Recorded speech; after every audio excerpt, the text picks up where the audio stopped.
Welcome to the world of science fiction stories, and don't forget to like, share, and subscribe my channel. Enjoy the listening.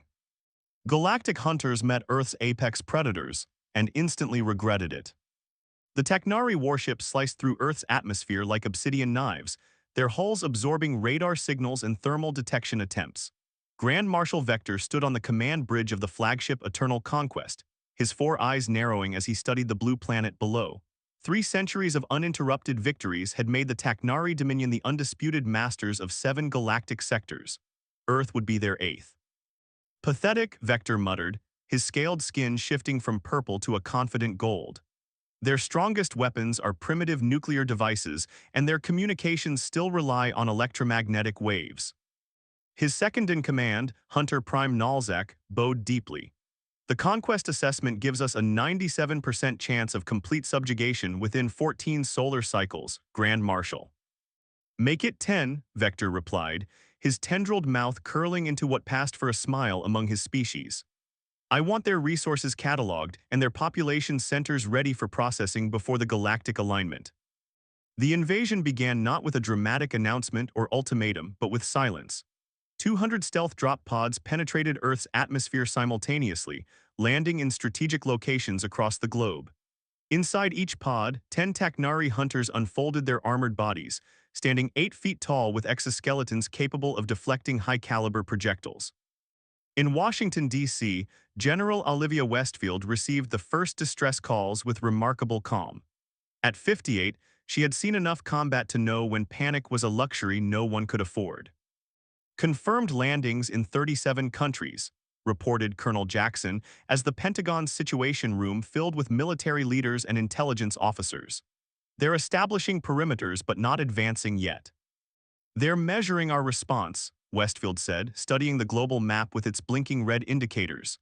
Typical predator behavior, they want to see how the prey reacts before committing to the kill. The world's military forces mobilized with expected chaos. Russian tanks surrounding a landing site near Moscow were disabled by some kind of electromagnetic pulse. Chinese fighter jets attempting to engage pods near Beijing simply vanished from radar, their communications cutting off mid-transmission. In London, Prime Minister Harrington addressed his nation with carefully measured words. We face an unprecedented situation, but humanity has overcome every challenge in our history. We will overcome this one as well. His words sounded hollow as reports filtered in of Taknari hunters walking through hails of bullets unharmed. Conventional weapons barely registered against their armor. A squadron of American F-35s managed to destroy one pod with concentrated fire, but the cost was 3 aircraft shot down by energy weapons that moved faster than human reflexes could track. As day turned to night across different time zones, the Taknari began their first coordinated advance. Hunter squads moved toward major population centers with mechanical precision. Their tactics were textbook invasion procedure: establish landing zones, secure strategic points, demoralize the native population with displays of technological superiority. On the Eternal Conquest, Vector received the first day's reports with satisfaction. Resistance is within predicted parameters, he told his war council. Their most advanced weapons are achieving a 0.03% casualty rate among our forces. Hunter Prime Nalzak displayed a holographic map of Earth. We've established 42 forward bases. Their global military command structure is fragmenting as expected. Only one detail troubled Vector. Their nuclear arsenals remain inactive. Have they not authorized their use? Our intelligence suggests their command chains require multiple authorizations, Nalzak responded. They fear using these weapons on their own territory. Typical of prey species, another council member noted. They lack the resolve to sacrifice for victory. Vector wasn't convinced. The Taknari had conquered 17 sentient species across the galaxy, and each one had eventually deployed their most destructive weapons out of desperation. These humans were showing unusual restraint. At the Pentagon, General Westfield was meeting with a group that officially didn't exist. Director Hana Tanaka of Project Prometheus sat across from her, along with theoretical physicist Dr. William Freeman and biotechnology pioneer Dr. Fatima Nasser. The Bastion Protocol was designed for exactly this scenario, Tanaka said, her voice steady despite the circumstances.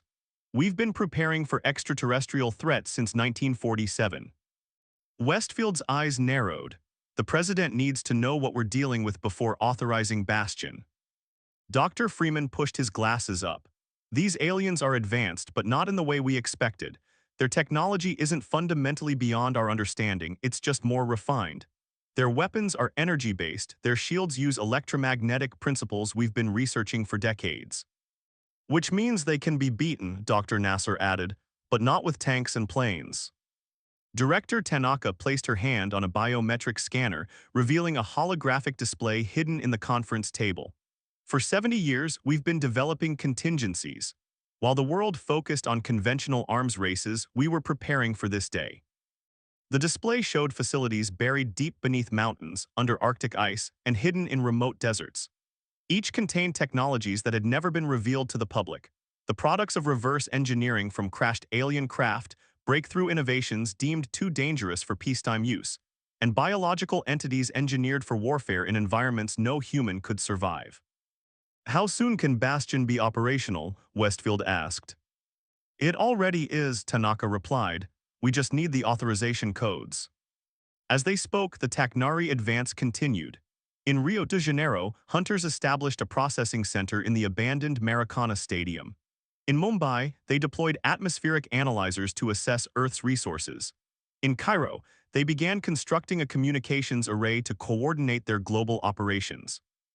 And in orbit, Grand Marshal Vector prepared the second wave of the invasion, heavier ships carrying settlement pods, resource extraction equipment, and processing facilities for the human population. The Taknari Dominion had this down to a science. Within months, Earth would be just another entry in their catalog of conquered worlds. Or so they thought. What the Taknari invasion force couldn't detect were the signals traveling through Earth's deep crust, carried not by electromagnetic waves, but by quantum entanglement channels immune to detection. In bunkers and hidden facilities around the world, ancient machinery hummed to life, and slumbering guardians began to awaken. The hunt was about to take an unexpected turn. The first warning that the invasion wasn't proceeding as planned came 3 days after the initial landings. A Taknari outpost in the Siberian wilderness went silent. Not damaged, not under attack, simply gone, along with the 20 hunters stationed there and all traces of their equipment. Hunter Prime Nalzak personally reviewed the sensor data.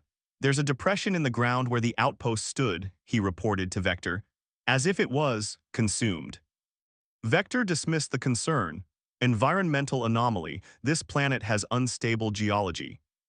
But within hours, 3 more outposts disappeared, one in the Amazon rainforest, another in the Australian outback, and a third beneath the Antarctic ice. No distress signals, no signs of combat, just complete elimination. On the 4th day, the Taknari encountered humanity's first real countermeasure. A hunter squad advancing toward Toronto encountered what appeared to be a lone human in a strange armored suit. The squad commander ordered the human's capture for interrogation. None of the hunters survived long enough to report what happened next. Orbital sensors detected an unusual energy discharge, and by the time a reconnaissance drone arrived, all that remained were 10 Taknari exoskeletons, emptied of their organic components. The human was gone. In the Pentagon's Secure Command Center, General Westfield watched the feeds from Project Prometheus assets now deployed worldwide. The Sentinel program is operational, Director Tanaka confirmed. 12 Sentinels are engaged, with another 24 being activated as we speak. The Sentinels were the product of decades of forbidden research, humans enhanced through nanotechnology and genetic modification, paired with armor systems that blended biological and mechanical components. They were designed as the ultimate anti-invasion force, kept in stasis until needed. What about the Leviathan Protocol? Westfield asked. Dr. Nasser's expression turned grave. The first 3 have already emerged. We're tracking unusual seismic activity in the Mariana Trench, Lake Baikal, and the Mediterranean Basin. They're awakening on their own. This news disturbed even the hardened general. That wasn't supposed to be possible. The Leviathans require direct authorization. These aren't our Leviathans, Dr. Freeman interjected. These are older. In orbit, the Taknari fleet detected massive objects moving through Earth's oceans. Initially classified as submarine vessels, the scale soon became apparent. These were organic entities larger than aircraft carriers, and they were headed toward Taknari landing zones on 3 continents. Vector ordered immediate strikes against these threats. Energy weapons capable of vaporizing mountains fired from orbit, superheating the ocean surfaces. But when the steam cleared, the entities continued their advance, apparently unharmed. Impossible, Hunter Prime Nalzek whispered, his scales paling to a sickly white. Nothing could withstand that firepower. The creatures that emerged from the waters defied Taknari classification systems. One resembled a colossal serpent with scales that refracted light like living crystals. Another appeared as a massive arthropod with dozens of articulated limbs and a carapace that absorbed energy weapons without damage. The third shifted between solid and gaseous states, making it impossible to target effectively.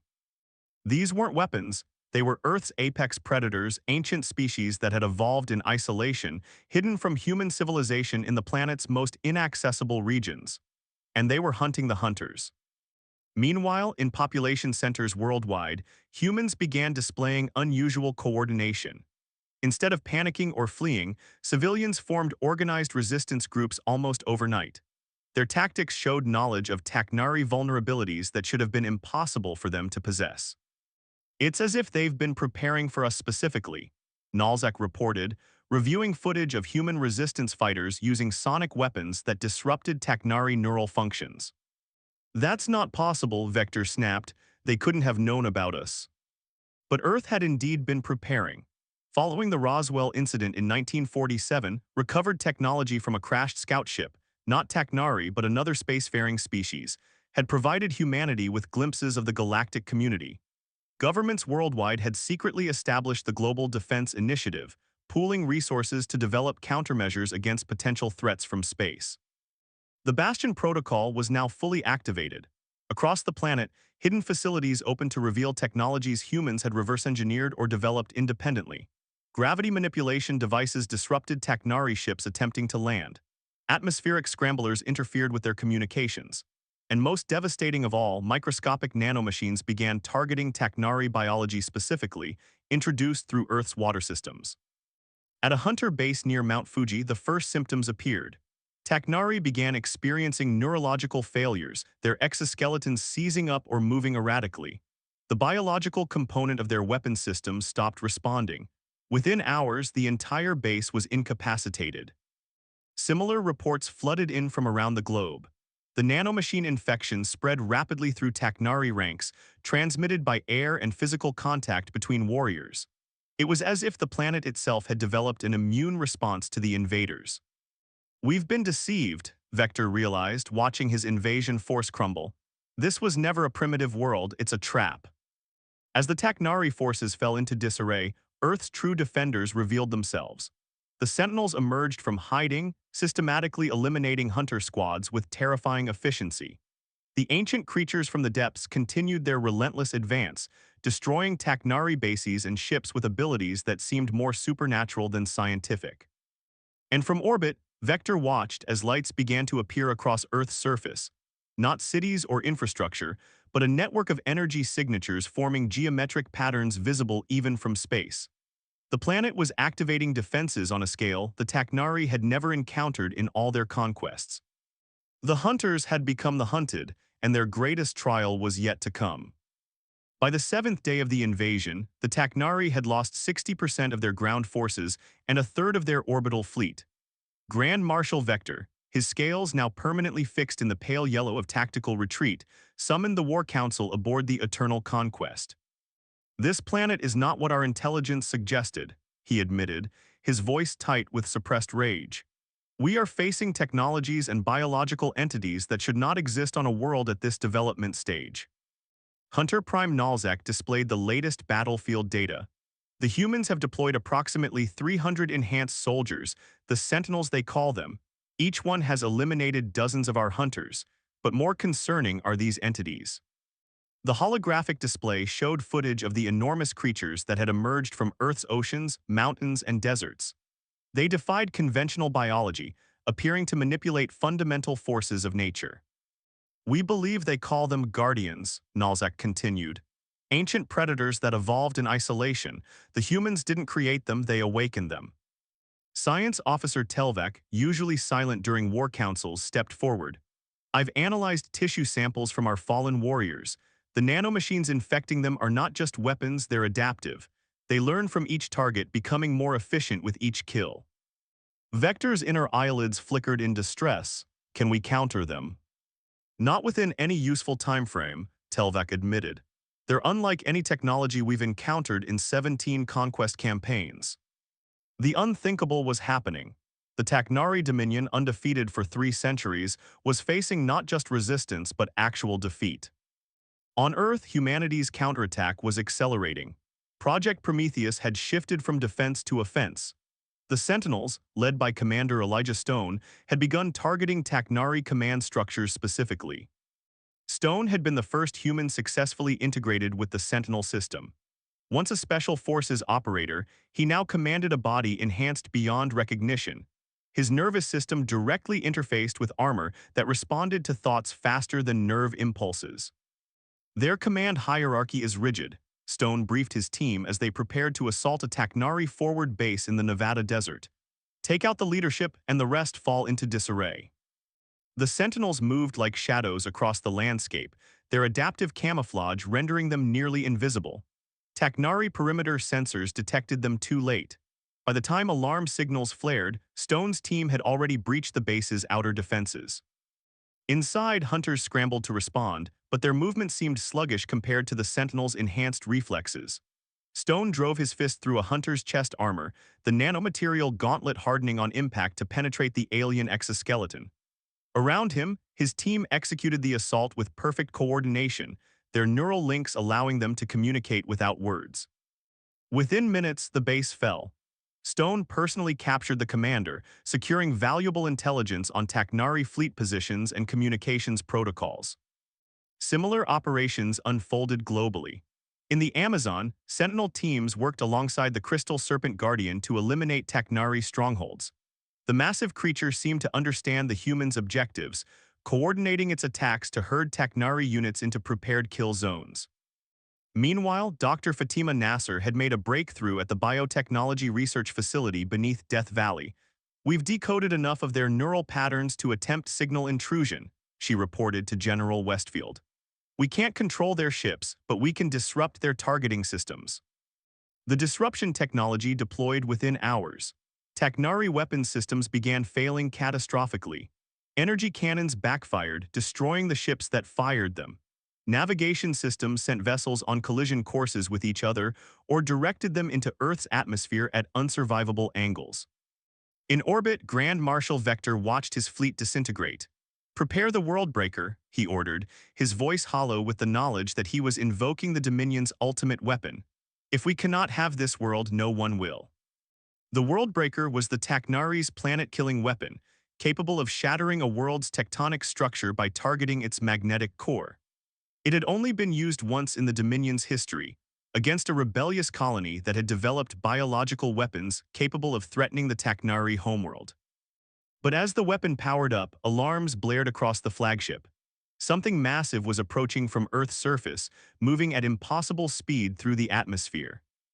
It was the Arthropod Guardian, its massive form somehow defying gravity as it rose toward the Taknari fleet. Its carapace had transformed, extending massive wing-like structures that generated an electromagnetic field powerful enough to disrupt the flagship's sensors. Behind it came dozens of smaller objects, human aircraft, but unlike any the Taknari had encountered before. They moved with impossible agility, their hulls shimmering with energy fields remarkably similar to Taknari shield technology. Project Aurora, Dr. William Freeman explained to General Westfield as they watched the attack unfold on monitors. Reverse-engineered from the Roswell craft and enhanced with our own innovations. We could only build 47 of them, but each one carries enough firepower to take down a Taknari cruiser. The Aurora craft engaged the Taknari fleet in Earth's upper atmosphere, their weapons cutting through alien shields with precision. They moved in perfect formation with the Arthropod Guardian, which absorbed enemy fire that would have destroyed the human vessels. On the ground, humanity pushed forward. The Sentinels raided the remaining Taknari bases, capturing technology and gathering intelligence. The ancient Guardians continued their relentless hunt, driving the invaders back to their landing zones. And throughout it all, Earth's atmosphere was gradually becoming toxic to the Taknari. The nanomachines had spread globally, carried by wind currents and water cycles. Even Taknari who had avoided direct combat began showing symptoms of the infection. In the Eternal Conquest, Vector faced the ultimate decision: retreat and admit defeat for the first time in Taknari history, or activate the Worldbreaker and destroy the planet that had humbled them. As he contemplated Earth's destruction, a message arrived through the ship's communication system, transmitted on Taknari frequencies in perfect Taknari language. "This is Earth's final warning," the message stated. "Withdraw immediately or face extinction. We have studied your biology. We have adapted our weapons to your weaknesses. The nanomachines in your systems are just the beginning." Vector's hand hovered over the Worldbreaker's activation sequence, trembling with rage and fear. Grand Marshal Vector's hand came down on the Worldbreaker's activation panel. Emergency lights flooded the command bridge as the planet-killing weapon began its charging sequence. Represented as a holographic countdown, it would take 7 minutes for the weapon to achieve full power, 7 minutes to obliterate the world that had defied the Taknari dominion. "If we cannot conquer, we will destroy," Vector announced to his remaining officers, many now visibly suffering from the nanomachine infection, their scales discolored and flacking. "The Dominion does not accept defeat." On Earth, the activation of the Worldbreaker was immediately detected. In the secure command center, alarms sounded as satellites registered the massive energy buildup in orbit. "They're going to try to crack the planet," Dr. Freeman announced, his face ashen. "The weapon targets the planet's core. It'll trigger catastrophic tectonic collapse." General Westfield turned to Director Tanaka. "Is the Aegis system operational?" "Partially," Tanaka replied, her fingers flying across a specialized console. "We've only managed to bring 60% of the network online. It might not be enough." The Aegis system was Earth's ultimate defensive measure, a global network of energy projectors buried deep within the planet's crust, designed to generate a planetary shield. It had been theoretical until 5 years ago, when breakthrough technology from Project Aurora had made it possible. Meanwhile, Commander Stone and his Sentinel team had infiltrated a smaller Taknari vessel during the orbital battle. Using captured access codes, they were making their way toward the Eternal Conquest. "We need to reach the flagship before the Worldbreaker activates," Stone communicated to his team through their neural link. "The weapon system will be centralized, destroy it, and we save Earth." The Sentinel's captured vessel weaved through the chaotic battlefield, dodging debris from destroyed ships and energy blasts from ongoing combat. The arthropod Guardian provided unwitting cover, its massive form drawing most of the Taknari fire as it systematically dismantled their fleet. As the vessel approached the flagship, automated defense systems locked on. Turrets swiveled to target the approaching craft. "Brace for impact," Stone warned moments before energy blasts ripped through their ship's hull. Emergency systems failed and the vessel began spinning out of control, tumbling toward the Eternal Conquest. "Adjust trajectory," Stone ordered his pilot, Sentinel Rivera. "Make it look like we're going to crash into their main hangar." Rivera, her enhanced reflexes working in perfect harmony with the ship's damaged controls, managed to direct their uncontrolled descent. Taknari defensive fire lessened as they appeared to be on a collision course with the flagship. Why waste energy on a ship that was already doomed? At the last possible moment, Rivera fired the remaining maneuvering thrusters, altering their trajectory just enough. Instead of smashing into the hangar, they crashed through a maintenance bay 2 decks below, ripping through less protected hull plating. The impact was devastating but calculated. The Sentinel's enhanced bodies absorbed forces that would have liquefied normal humans. As emergency force fields contained the hull breach, Stone and his team were already moving, their armor automatically sealing against the alien environment. On the command bridge, Vector received reports of the impact but dismissed it as battle damage. His focus remained on the Worldbreaker countdown, now at 4 minutes. On Earth, the Aegis system was activating sector by sector. Massive underground generators powered up, drawing energy from the planet's geothermal core. Around the globe, the ground trembled as buried technology older than human civilization initiated its protective protocols. "The Guardians are responding to the Aegis activation," Dr. Nasser reported, watching as the ancient creatures seem to synchronize their movements with the defense system's energy patterns. It's as if they're amplifying it. The crystal serpent coiled its massive body around one of the primary Aegis nodes in the Andes Mountains. Energy visibly flowed between the creature and the technology, the serpent's crystalline scales refracting and multiplying the power output. Similar phenomena occurred with the other guardians, each connecting to the ancient network in their own way. In orbit, the Sentinels fought their way through the flagship's interior. Taknari hunters engaged them in close combat, but the infected aliens moved sluggishly, their coordination impaired by the nanomachines ravaging their systems. Stone led the charge, his enhanced body moving with lethal precision. 3 minutes to reach the bridge, he communicated to his team. Rivera Jensen, find the Worldbreaker control room. Harrison Thomas with me. The team split up, navigating through the alien vessel using schematics derived from captured Taknari data. Rivera and Jensen encountered heavy resistance near the ship's central power core, but pushed through, their specialized weapons disrupting Taknari exoskeletons with targeted sonic pulses. On the bridge, Vector received the first report of intruders. "Humans, on my ship," he roared, his color shifting to deep crimson. "Hunter Prime, intercept them." Nalzak, weakened but still dangerous, assembled the bridge guard, the last elite hunters aboard the vessel. "Protect the Grand Marshal and the Worldbreaker controls," he ordered. "Nothing reaches this bridge." With 2 minutes remaining on the countdown, Stone's team approached the bridge access corridor. Ahead, they encountered Nalzak and his guards forming a defensive line. "Barrier formation," Stone ordered. The Sentinels moved with practiced precision, interlocking their shield systems to create a mobile defensive wall. Energy weapons fire from the Taknari guards splashed harmlessly against the enhanced shields. Stone activated his ultimate weapon, a concentrated electromagnetic pulse generator built into his armor's core. The device was a one-shot weapon, powerful enough to disable Taknari technology but certain to damage his own systems as well. "Cover," he shouted before triggering the pulse. A wave of blue-white energy erupted from his armor, washing over the corridor. Taknari weapons sputtered and died. Exoskeletons locked up, trapping their wearers in rigid poses. But the effect wasn't complete. Nalzak, somehow resisting the pulse, charged forward with primal fury. Stone met the Hunter Prime head-on, their collision sending shockwaves through the corridor. They grappled, strength against strength, technology against technology. "Why do you resist?" Nalzak hissed, his mandibles clicking inches from Stone's face. "We bring order to chaos, we unify the stars."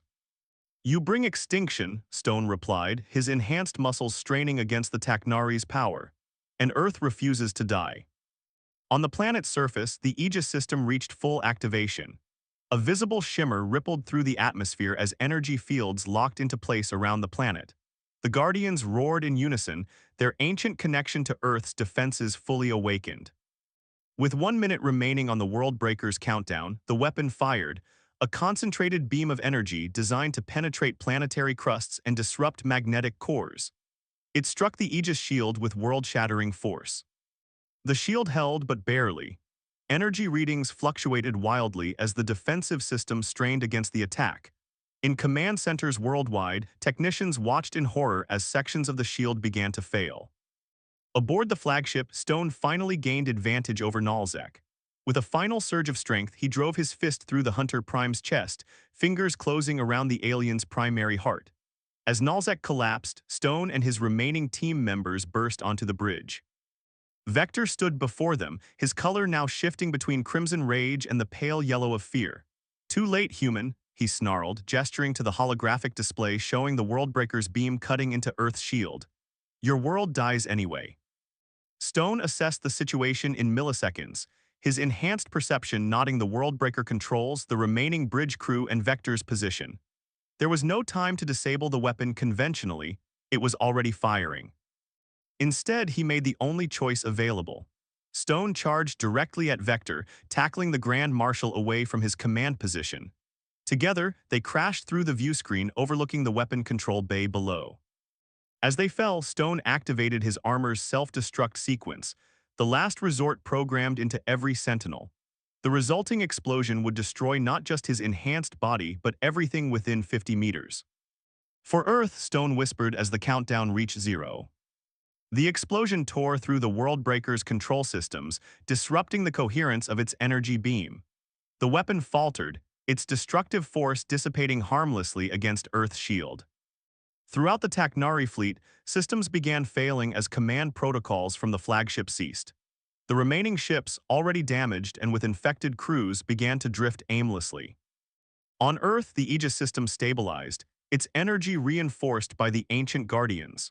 The crystal serpent, the arthropod behemoth, and the shifting entity began to withdraw, returning to their hidden domains now that the threat had passed. In the Pentagon Command Center, General Westfield watched as Taknari vessels either retreated into faster-than-light travel or were captured by Earth's forces. The invasion that had threatened to end humanity had instead unified it, revealing strengths and technologies that had remained hidden for generations. "What now?" asked Dr. Freeman, surveying the damage reports from around the world. "Now," Westfield replied, "we prepare. The galaxy knows we're here and we've just announced that we're not prey." In the aftermath, Earth began to rebuild. The captured Taknari technology accelerated human development by centuries.